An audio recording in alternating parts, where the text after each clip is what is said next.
ಧರ್ಮಸ್ಥಳದ ದಟ್ಟಾರಣ್ಯದಲ್ಲಿ ನಡೀತಾ ಇರುವಂತಹ ಸಮಾಧಿ ಉತ್ಖನನ ಕ್ಷಣಕ್ಕೊಂದು ತಿರುವನ್ನ ಪಡೆದುಕೊಳ್ತಾ ಇದೆ. ಇದೀಗ ಬಂಗ್ಲಗುಡ್ಡದಲ್ಲಿ ಸಿಕ್ಕಂತ ಅಸ್ಥಿ ಪಂಜರವೊಂದು ಎಸ್ಐಟಿ ಅಧಿಕಾರಿಗಳು ಮತ್ತು ಪುತ್ತೂರು ಎಸಿ ನಡುವೆ ತಿಕ್ಕಾಟಕ್ಕೆ ಎಡೆ ಮಾಡಿಕೊಡ್ತಾ ಅನ್ನುವಂತ ಚರ್ಚೆ ಕಾವೇರುವಂತೆ ಮಾಡಿದೆ. ಅದಕ್ಕೆ ಸಂಬಂಧಪಟ್ಟಂತ ಡೀಟೇಲ್ಸ್ ಎಲ್ಲಿದೆ ನೋಡಿ.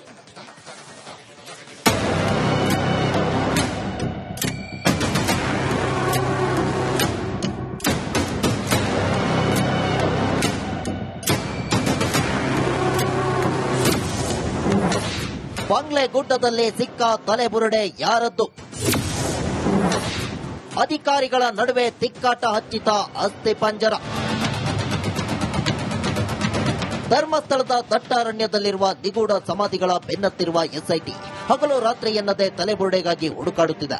ನಿಗೂಢ ವ್ಯಕ್ತಿ ತೋರಿದ ಸ್ಥಳಗಳನ್ನ ಗುರುತು ಹಾಕಿ ಎಲುಬಿಗಾಗಿ ಭೂಮಿಯನ್ನ ಬಗೆಯುತ್ತಿದೆ. ಪುತ್ತೂರು ಎಸಿ ಸ್ಟೆಲ್ಲಾ ವರ್ಗೀಸ್ಗೆ ಉತ್ಖನನ ಹೊಣೆ ಹೆಗಲೇರಿತು. ಇಷ್ಟು ದಿನ ಒಂದೇ ಕೋನದಲ್ಲಿ ಕಾರ್ಯಾಚರಣೆ ನಡೆಸುತ್ತಿದ್ದ ಅಧಿಕಾರಿಗಳಿಗೆ ಒಂದು ಅಸ್ಥಿ ಪಂಜರದಿಂದ ತಿಕ್ಕಾಟ ಶುರುವಾಗಿದೆ ಅನ್ನೋ ಗುಲ್ಲೆಬ್ಬಿದೆ.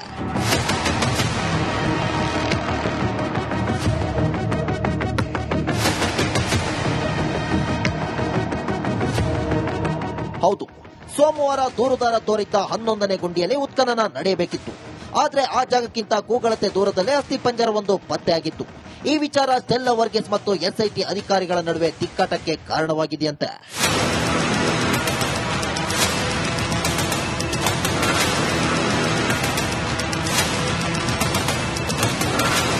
ಸೋಮವಾರ ಬೆಳಿಗ್ಗೆ 11:30 ಸುಮಾರಿಗೆ ಎಸ್ಐಟಿ ಅಧಿಕಾರಿಗಳ ತಂಡ ಕಾಡಿಗೆ ತೆರಳಿತು.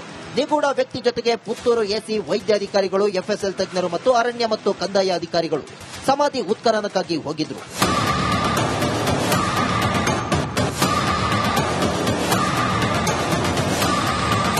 ಹನ್ನೊಂದನೇ ಗುಂಡಿಯ ತುಸು ದೂರದಲ್ಲಿ ವ್ಯಕ್ತಿಯೊಬ್ಬರ ಅಸ್ಥಿಪಂಜರ ಸಿಕ್ಕಿದೆ.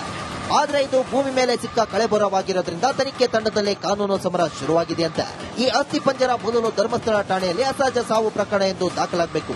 ಆ ಬಳಿಕ ನಮಗೆ ಕೇಸ್ ವರ್ಗಾವಣೆಯಾಗಲಿ ಅನ್ನೋದು ಎಸ್ಐಟಿ ಅಧಿಕಾರಿಗಳ ವಾದವಂತೆ. ಆದರೆ ಇದೆಲ್ಲ ಬೇಡ, ನೀವು ಕೇಸ್ ದಾಖಲಿಸಿಕೊಳ್ಳಿ ಎಂದು ಸ್ಟೆಲ್ಲಾ ವರ್ಗೀಸ್ ಹೇಳಿದ್ದಾರಂತೆ. ಇದೇ ವಿಚಾರವಾಗಿ ಇದೀಗ ಅಧಿಕಾರಿಗಳ ನಡುವೆ ತಿಕ್ಕಾಟ ಹೆಚ್ಚಿದೆ ಅನ್ನೋದು ಭಾರಿ ಚರ್ಚೆಗೆ ಕಾರಣವಾಗಿದೆ.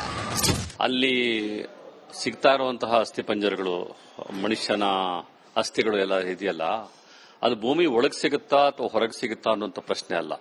ಅಲ್ಲಿ ಮೂಲಭೂತವಾಗಿ ನಾವು ಯೋಚನೆ ಮಾಡಬೇಕಾಗಿರೋದು, ಇಡೀ ಎಸ್ಐಟಿನ ಮಾಡಿರುವಂತದ್ದೇ ಆ ಅನ್ಐಡೆಂಟಿಫೈಡ್ ಬಾಡೀಸ್ನ ಅಸ್ಥಿ ಪಂಜರಗಳನ್ನ ಕಲೆಕ್ಟ್ ಮಾಡಿ ಅವುಗಳನ್ನ ಮತ್ತೆ ಎಫ್ಎಸ್ಎಲ್ ಕಳಿಸಿ, ಎಫ್ಎಸ್ಎಲ್ ಮೂಲಕ ಅದು ಯಾರ್ದು ಅಂತೇಳಿ ಐಡೆಂಟಿಫೈ ಮಾಡೋದು, ಅದರ ಮೂಲಕ ಇನ್ವೆಸ್ಟಿಗೇಷನ್ ಮುಂದುವರಿಸಿಕೊಂಡು ಹೋಗೋದು ಅನ್ನೋಂಥದ್ದು ಅಲ್ಲಿ ನಿಜವಾದಂತಹ ಒಂದು ಉದ್ದೇಶ ಆಗಿದ್ದು. ಬಂಗ್ಲೆಗುಡ್ಡದಲ್ಲಿ ಸಿಕ್ಕ ಅಸ್ಥಿ ಪಂಜರ ಯಾರದ್ದು ಅನ್ನೋ ಪ್ರಶ್ನೆಗಿಂತ ಯಾವ ಠಾಣೆಯಲ್ಲಿ ಕೇಸ್ ದಾಖಲಾಗಬೇಕು ಅನ್ನೋ ಚರ್ಚೆ ಇದೀಗ ಹೆಚ್ಚು ಪ್ರಾಶಸ್ತ್ಯ ಪಡೆದುಕೊಂಡಿದೆ. ಈ ಕಾರಣದಿಂದ ಸೋಮವಾರದ ಬದಲು ಮಂಗಳವಾರಕ್ಕೆ 11ನೇ ಗುಂಡಿಯ ಉತ್ಖನನ ಶಿಫ್ಟ್ ಆಗಿತ್ತು.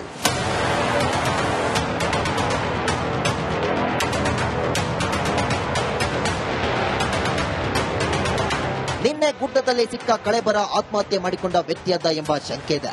ಈಗ ತನಿಖೆ ಆಗ್ತಿರುವ ಪ್ರಕರಣಕ್ಕೂ ಈ ಅಸ್ಥಿ ಪಂಜರಕ್ಕೂ ಸಂಬಂಧ ಇದೆಯಾ? ಈ ಬಗ್ಗೆ ಎಸ್ಐಟಿಯಿಂದಲೂ ಸ್ಪಷ್ಟನೆ ಸಿಕ್ಕಿಲ್ಲ. 6ರಲ್ಲಿ ಕಳೆಬರಹ ಎಸ್ಐಟಿಗೆ ಯುಡಿಆರ್ ಹಸ್ತಾಂತರ. ಇನ್ನು ನಿಗೂಢ ವ್ಯಕ್ತಿ ತೋರಿಸಿದ್ದ ಪಾಯಿಂಟ್ ನಂಬರ್ 6ರಲ್ಲಿ ಮಾನವನ ಕಳೆಬರ ಸಿಕ್ಕಿತ್ತು. ಈ ಬಗ್ಗೆ ನಿನ್ನೆ ಧರ್ಮಸ್ಥಳ ಪೊಲೀಸ್ ಠಾಣೆಯಲ್ಲಿ ದಾಖಲಾಗಿದ್ದ ಯುಡಿಆರ್ ಈಗ ಎಸ್ಐಟಿಗೆ ಹಸ್ತಾಂತರವಾಗಿದೆ. 2ನೇ ದೂರುದಾರನ ಕೇಸ್ ಎಸ್ಐಟಿಗೆ ವರ್ಗಾವಣೆ. ನಿಗೂಢ ವ್ಯಕ್ತಿ ಬೆನ್ನಲ್ಲೇ ನಿನ್ನೆ ಜಯಂತ್ ಎಂಬ ಮತ್ತೊಬ್ಬ ದೂರುದಾರ ಧರ್ಮಸ್ಥಳ ಠಾಣೆಗೆ ಬಂದು ದೂರು ನೀಡಿದ್ರು. 15 ವರ್ಷಗಳ ಹಿಂದೆ ಹೆಣ್ಣು ಮಗಳ ಅನುಮಾನಾಸ್ಪದ ಸಾವಾಗಿದೆ. ಅಪ್ರಾಪ್ತ ಬಾಲಕಿಯನ್ನ ಪೊಲೀಸ್ ಅಧಿಕಾರಿ ಹೂತಾಕಿದ್ದಾರೆ ಅಂತ ಆರೋಪಿಸಿದ್ರು. 2ನೇ ದೂರುದಾರ ನೀಡಿದ ಪ್ರಕರಣ ಕೂಡ ಎಸ್ಐಟಿ ತನಿಖೆಗೆ ನೀಡಲಾಗಿದೆ.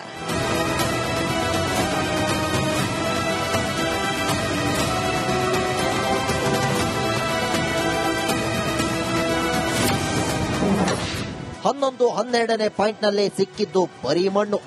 ಎಸ್ಐಟಿ ಅಧಿಕಾರಿಗಳು ಇವತ್ತು ಕೂಡ ಧರ್ಮಸ್ಥಳದಲ್ಲಿ ತಲೆಬುರುಡೆಗಾಗಿ ಹುಡುಕಾಡಿದ್ರು. 11 ಹಾಗೂ 12ನೇ ಪಾಯಿಂಟ್ನಲ್ಲಿ ಸಮಾಧಿಯನ್ನ ಬಗೆದು. ಆದರೆ ಈ 2 ಪಾಯಿಂಟ್ಗಳಲ್ಲಿ ಯಾವುದೇ ಕಳೆಬರ ಕೂಡ ಪತ್ತೆಯಾಗಿಲ್ಲ.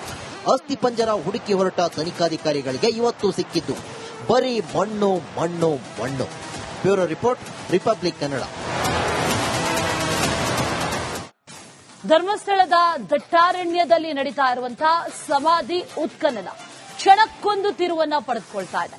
ಇದೀಗ ಬಂಗ್ಲಗುಡ್ಡದಲ್ಲಿ ಸಿಕ್ಕಂತ ಅಸ್ಥಿ ಪಂಜರ ಒಂದು ಎಸ್ಐಟಿ ಅಧಿಕಾರಿಗಳು ಮತ್ತು ಪುತ್ತೂರು ಎಸಿ ನಡುವೆ ತಿಕ್ಕಾಟಕ್ಕೆ ಎಡೆ ಮಾಡಿಕೊಡ್ತಾ ಅನ್ನುವಂತ ಚರ್ಚೆ ಕಾವೇರುವಂತೆ ಮಾಡಿದೆ. ಅದಕ್ಕೆ ಸಂಬಂಧಪಟ್ಟಂತ ಡೀಟೇಲ್ಸ್ ಎಲ್ಲಿದೆ ನೋಡಿ.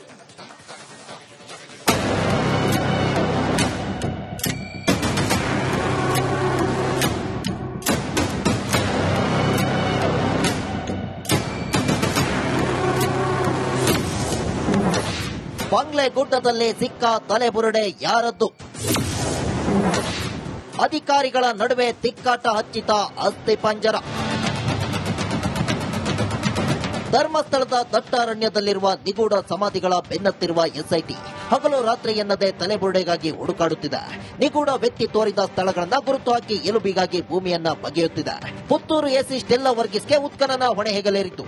ಇಷ್ಟು ದಿನ ಒಂದೇ ಕೋನದಲ್ಲಿ ಕಾರ್ಯಾಚರಣೆ ನಡೆಸುತ್ತಿದ್ದ ಅಧಿಕಾರಿಗಳಿಗೆ ಒಂದು ಅಸ್ಥಿ ಪಂಜರದಿಂದ ತಿಕ್ಕಾಟ ಶುರುವಾಗಿದೆ ಅನ್ನೋ ಗುಲ್ಲೆಬ್ಬಿದೆ.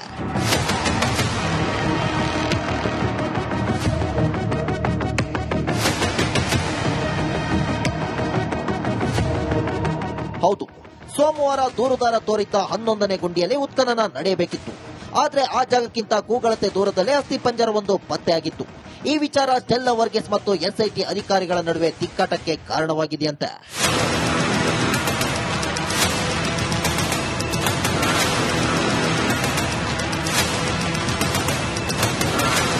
ಸೋಮವಾರ ಬೆಳಿಗ್ಗೆ 11:30 ಸುಮಾರಿಗೆ ಎಸ್ಐಟಿ ಅಧಿಕಾರಿಗಳ ತಂಡ ಕಾಡಿಗೆ ತೆರಳಿತು.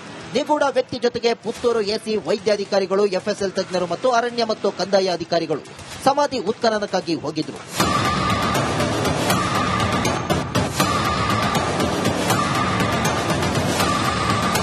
ಹನ್ನೊಂದನೇ ಗುಂಡಿಯ ತುಸು ದೂರದಲ್ಲಿ ವ್ಯಕ್ತಿಯೊಬ್ಬರ ಅಸ್ಥಿಪಂಜರ ಸಿಕ್ಕಿದೆ. ಆದರೆ ಇದು ಭೂಮಿ ಮೇಲೆ ಸಿಕ್ಕ ಕಳೆಬರವಾಗಿರೋದ್ರಿಂದ ತನಿಖೆ ತಂಡದಲ್ಲೇ ಕಾನೂನು ಸಮರ ಶುರುವಾಗಿದೆಯಂತೆ. ಈ ಅಸ್ಥಿಪಂಜರ ಮೊದಲು ಧರ್ಮಸ್ಥಳ ಠಾಣೆಯಲ್ಲಿ ಅಸಹಜ ಸಾವು ಪ್ರಕರಣ ಎಂದು ದಾಖಲಾಗಬೇಕು.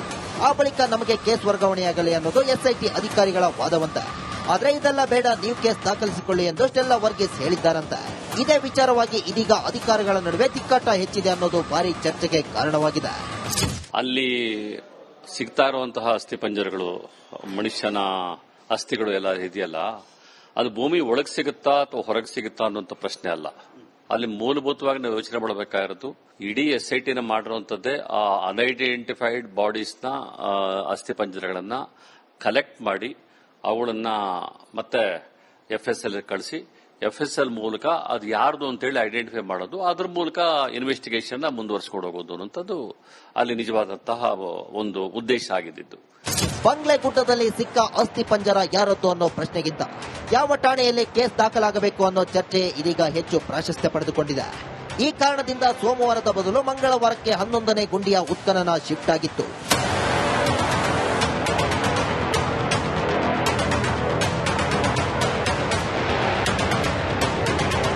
ನಿನ್ನೆ ಗುಡ್ಡದಲ್ಲಿ ಸಿಕ್ಕ ಕಳೆಬರ ಆತ್ಮಹತ್ಯೆ ಮಾಡಿಕೊಂಡ ವ್ಯಕ್ತಿಯಾದ ಎಂಬ ಶಂಕೆ ಇದೆ. ಈಗ ತನಿಖೆ ಆಗ್ತಿರುವ ಪ್ರಕರಣಕ್ಕೂ ಈ ಅಸ್ಥಿ ಪಂಜರಕ್ಕೂ ಸಂಬಂಧ ಇದೆಯಾ? ಈ ಬಗ್ಗೆ ಎಸ್ಐಟಿಯಿಂದಲೂ ಸ್ಪಷ್ಟನೆ ಸಿಕ್ಕಿಲ್ಲ. 6ರಲ್ಲಿ ಕಳೆಬರಹ ಎಸ್ಐಟಿಗೆ ಯುಡಿಆರ್ ಹಸ್ತಾಂತರ. ಇನ್ನು ನಿಗೂಢ ವ್ಯಕ್ತಿ ತೋರಿಸಿದ್ದ ಪಾಯಿಂಟ್ ನಂಬರ್ 6ರಲ್ಲಿ ಮಾನವನ ಕಳೆಬರ ಸಿಕ್ಕಿತ್ತು. ಈ ಬಗ್ಗೆ ನಿನ್ನೆ ಧರ್ಮಸ್ಥಳ ಪೊಲೀಸ್ ಠಾಣೆಯಲ್ಲಿ ದಾಖಲಾಗಿದ್ದ ಯುಡಿಆರ್ ಈಗ ಎಸ್ಐಟಿಗೆ ಹಸ್ತಾಂತರವಾಗಿದೆ. 2ನೇ ದೂರುದಾರನ ಕೇಸ್ ಎಸ್ಐಟಿಗೆ ವರ್ಗಾವಣೆ. ನಿಗೂಢ ವ್ಯಕ್ತಿ ಬೆನ್ನಲ್ಲೇ ನಿನ್ನೆ ಜಯಂತ್ ಎಂಬ ಮತ್ತೊಬ್ಬ ದೂರುದಾರ ಧರ್ಮಸ್ಥಳ ಠಾಣೆಗೆ ಬಂದು ದೂರು ನೀಡಿದ್ರು. 15 ವರ್ಷಗಳ ಹಿಂದೆ ಹೆಣ್ಣು ಮಗಳ ಅನುಮಾನಾಸ್ಪದ ಸಾವಾಗಿದೆ. ಅಪ್ರಾಪ್ತ ಬಾಲಕಿಯನ್ನ ಪೊಲೀಸ್ ಅಧಿಕಾರಿ ಹೂತಾಕಿದ್ದಾರೆ ಅಂತ ಆರೋಪಿಸಿದ್ರು. 2ನೇ ದೂರುದಾರ ನೀಡಿದ ಪ್ರಕರಣ ಕೂಡ ಎಸ್ಐಟಿ ತನಿಖೆಗೆ ನೀಡಲಾಗಿದೆ.